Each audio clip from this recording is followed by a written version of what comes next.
Frères et sœurs, mes chers amis internautes, bonjour et bienvenue sur cette vidéo. Ici votre bien-aimé, pasteur Célestin Zouga de l'église protestante évangélique Philadelphie. Je suis toujours dans la joie de partager la parole de Dieu avec vous, mes chers amis internautes. Aujourd'hui, nous poursuivons notre série de messages sur combattre et abattre nos géants. Et le titre de notre exhortation de ce matin est fixer des limites dans vos relations, mes chers amis internautes. Frères et sœurs, selon le dictionnaire Larousse, les limites sont des bornes ou des points au-delà desquels ne peuvent aller ou s'étendre une action, une influence ou un état. Mon frère, ma soeur, vous devez fixer des limites, c'est-à-dire des bornes ou des points que les personnes qui sont en relation avec vous ne doivent pas franchir, parce que au-delà de ces points ou de ces bornes, mes bien-aimés dans le Seigneur, vous ne tolérerez plus leurs actions et vous prendrez la décision de vous éloigner de ces personnes, voire même de les combattre, car elles deviendront des belligérants ou des personnes à combattre par la prière et par l'épée de la parole de Dieu, mes chers amis internautes. Mes chers amis, frères et sœurs, tous les pays du monde ont des limites matérialisées par leurs frontières. Ces limites sont protégées nuit et jour par des polices aux frontières qui effectuent des contrôles d'identité des personnes qui entrent et qui sortent de leur pays. C'est pourquoi, mes bien-aimés dans le Seigneur, pour entrer dans un pays quelconque, vous devez présenter votre pièce d'identité ou votre passeport et donner le motif pour lequel vous voulez entrer dans ce pays, mes chers amis internautes. Souvent, le motif d'entrée dans le pays est marqué sur le visa d'entrée du détenteur. Mon frère, ma soeur, le royaume de Dieu que nous prêchons n'est pas sans limite. Dieu a fixé des limites pour le bon fonctionnement de son royaume aussi. En tant qu'enfants de Dieu, nous devons imiter le modèle de Dieu pour nous fixer aussi des limites afin de nous éviter des problèmes, mes chers amis internautes. Aujourd'hui, je vous propose d'aborder 3 petits cas pour nous imprégner des limites fixées par Dieu lui-même, mes chers amis internautes. Cas numéro 1, fixer des limites aux personnes orgueilleuses. Mes chers amis internautes, frères et sœurs, Dieu ne supporte pas l'orgueil. En effet, dans le ciel, Dieu a fixé des limites aux anges. Nul ne doit être semblable à lui, mes chers amis internautes, d'après Jérémie chapitre 10, verset 6. Mais voilà qu'un jour, Lucifer, un ange de lumière, a voulu dépasser cette limite pour ressembler à Dieu. Il a été précipité avec ses anges qui le soutiennent dans ce mauvais projet rempli d'orgueil. La Bible nous raconte cet événement en Ésaïe chapitre 14, verset 12 à 15, où il est écrit, mes chers amis internautes, comment es-tu tombé du ciel, astre brillant, fils de l'aurore? Te voilà abattu par terre, toi qui terrassais les nations. Tu disais dans ton cœur, je monterai au ciel, je hisserai mon trône au-dessus des étoiles de Dieu, et je siégerai sur la montagne de la rencontre à l'extrême nord, mes chers amis. Je monterai au sommet des nuages, je ressemblerai au Très-Haut. Pourtant, tu as été précipité dans le séjour des morts, dans les profondeurs de la tombe. Et Jésus a confirmé cette chute en déclarant en Luc chapitre 10, verset 18 que « Je voyais Satan tomber du ciel comme un éclair ». Mes chers amis internautes, frères et sœurs, le nombre de fois où le mot « je », prénom personnel, a été utilisé dans ce petit texte d'Ésaïe que nous venons de lire est remarquable. Au moins plus de 5 fois, mes chers amis. Autrement dit, nous pouvons franchir la limite de l'orgueil vis-à-vis de Dieu et de nos proches lorsque nous multiplions dans nos expressions le pronom personnel « je ». Ainsi donc, mes bien-aimés, pour l'orgueilleux, les autres n'existent pas, c'est toujours « je ». J'ai tout et les autres n'ont rien du tout. Je rabaisse les autres pour me hisser au-dessus d'eux. Je critique le travail des autres pour avoir ma promotion. Je dénigre les autres pour me faire passer comme un ange dans ma famille. Je ne me réjouis jamais de ce que j'ai parce que les autres ont plus que moi. Les autres, mes bien-aimés, sont systématiquement mes concurrents. Et je cherche constamment par tous les moyens, occultisme et autres, à m'élever au-dessus d'eux, voire même à chercher à les abattre. Mon frère, ma soeur, vous devez être interpellé à chaque fois que quelqu'un ou quelqu'une qui est en relation avec vous commence à adopter l'une de ces attitudes que nous venons d'énumérer, mes chers amis internautes.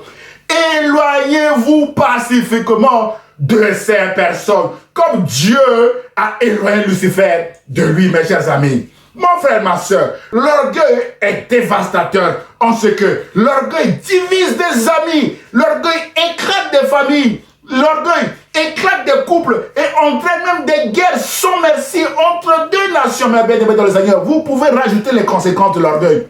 C'est pourquoi, si vous avez déjà perdu des amis, voire même votre conjoint ou votre conjointe à cause de votre orgueil, rien n'est irréversible, mon frère, ma soeur. Vous pouvez décider dès aujourd'hui de changer de camp en acceptant Jésus-Christ comme votre Seigneur et Sauveur. Et Jésus vous revêtira de son humilité, mes chers amis internautes. Frères et sœurs, pour vous aider à vous revêtir de l'humilité de Jésus, la Bible déclare en Proverbe chapitre 15, verset 33 que l'humilité précède la gloire. Et l'apôtre Pierre enfonce les clous en disant: humiliez-vous donc sous la main puissante de Dieu afin qu'il vous élève au temps convenable. Et déchargez-vous sur lui de tous vos soucis, car lui-même prend soin de vous. D'après 1 Pierre chapitre 5, versets 6 à 7. Mes chers amis internautes, ce n'est pas en rabaissant les autres que vous aurez la gloire recherchée, mais c'est en vous humiliant sous la main puissante de Dieu qu'il vous élèvera en son temps, mes bien-aimés, en restaurant même ce qui a été brisé dans votre vie à cause de votre orgueil, mes chers amis internautes. C'est pourquoi Jacques déclare: à vous maintenant qui dites, aujourd'hui ou demain, nous irons dans telle ville, nous y passerons une année, nous y ferons des affaires et nous gagnerons de l'argent. Vous qui ne savez pas ce qui arrivera demain, dit Jacques. En effet, qu'est-ce que votre vie? C'est une vapeur qui paraît pour un instant et qui disparaît ensuite. Vous devrez dire, au contraire, si Dieu le veut, nous vivrons et nous ferons ceci ou cela. D'après Jacques, chapitre 4, verset 13 à 14, mes bien-aimés dans le Seigneur. Alors, revêtez-vous de l'humilité en évitant, si possible, le pronom personnel je dans vos relations avec les autres. Et vous aurez, mes bien-aimés dans le Seigneur, beaucoup d'amis autour de vous. Cas numéro 2, fixez des limites aux personnes qui parlent dans votre dos ou dans le dos des autres. Mes bien-aimés dans le Seigneur, les commérages. Mes chers amis internautes, frères et sœurs, Dieu a donné des limites à Adam et Ève dans le jardin d'Éden. Vous pouvez tout manger, Adam et Ève, dans ce jardin, sauf l'arbre de la connaissance du bien et du mal. Parce que le jour où vous en mangerez, vous mourrez, dit Dieu. Pensant que Dieu était absent, or Dieu les voyait très bien et Dieu les entendait très bien discuter. Ce couple va accepter de rediscuter ou de renégocier cette limite avec le serpent et va succomber à la célèbre question du diable. Dieu a-t-il réellement dit: vous ne mangerez pas tous les arbres du jardin? D'après Genèse chapitre 3, verset 1, mes bien-aimés dans le Seigneur. Combien de personnes ont déjà succombé à cette question? Dieu a-t-il réellement dit? Mes bien-aimés dans le Seigneur, faisons attention à cette question. Mes chers amis, Dieu voulait être l'interlocuteur principal d'Adam et Ève et non une tierce créature comme le serpent. Adam, Ève et le serpent vont faire du commérage ensemble sur la limite fixée par Dieu qui est le propriétaire de ce jardin.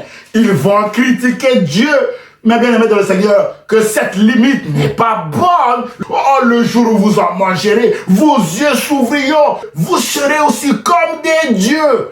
Mais bien aimé dans le Seigneur, vous connaissez la suite de cette histoire. Ils vont manger ce fruit et Dieu va les chasser du jardin d'Éden parce qu'ils ont dépassé la limite fixée par Dieu. Ce fut alors le premier commérage qui a coûté très cher à toute l'humanité, mes bien-aimés dans le Seigneur. Mon frère, ma soeur, ça donne quoi pour vous et moi?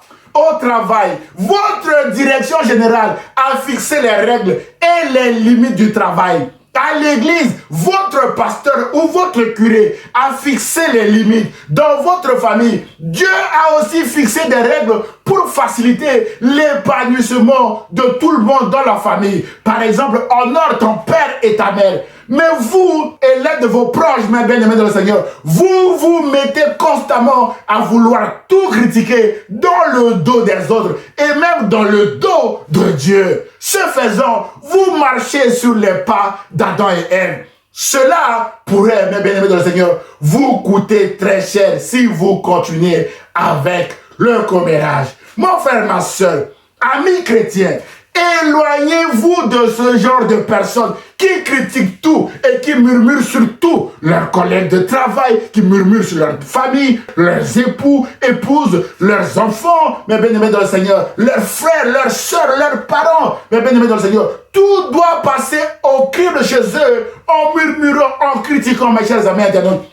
Éloignez-vous de ces personnes parce que elles peuvent vous éloigner du plan de Dieu dans votre travail, dans votre famille ou dans votre église. Rappelez-vous qu'il est écrit en Philippiens chapitre 2 verset 14 à 16 que faites toutes choses sans murmure ni hésitation, afin que vous soyez irréprochables et purs, des enfants de Dieu irrépréhensibles, au milieu d'une génération perverse et corrompue, parmi laquelle vous brillez comme des flambeaux dans le monde, portant la parole de vie, d'après Philippiens chapitre 2, versets 14 à 16. Mon frère, ma soeur, ami chrétien, dans cette parole de vie que vous portez, il est aussi écrit, tout ce que vous faites, faites-le de bon cœur, comme pour le Seigneur et non pour des hommes. Alors faites votre travail ou votre ministère de bon cœur en vous éloignant des personnes qui adorent faire du commérage, mes chers amis internautes.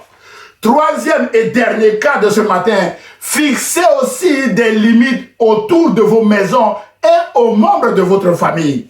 Mon frère, ma soeur, lorsque Dieu était descendu sur le mont Sinaï, il a dit à Moïse, « Tu fixeras au peuple des limites tout alentour, et tu diras, gardez-vous de monter sur la montagne ou d'en toucher le bord. Quiconque touchera la montagne sera puni de mort. » Au verset 23 et 24, il est écrit, « Fixe des limites autour de la montagne et déclare-la sacrée. » L'Éternel lui dit, « Vas-y, descends. Tu monteras, Moïse, ensuite avec ton compagnon Aaron. » Mon frère, ma soeur, tout le monde n'était pas invité à aller vers Dieu, excepté Moïse et Aaron. La personne qui tenterait de briser cette limite serait frappée de mort. Vous aussi, mes chers amis, vous devez fixer des limites aux personnes qui viennent chez vous. Vous ne pouvez pas accepter tout le monde chez vous parce qu'il y a aussi des personnes malveillantes et vous ne savez pas ce que ces personnes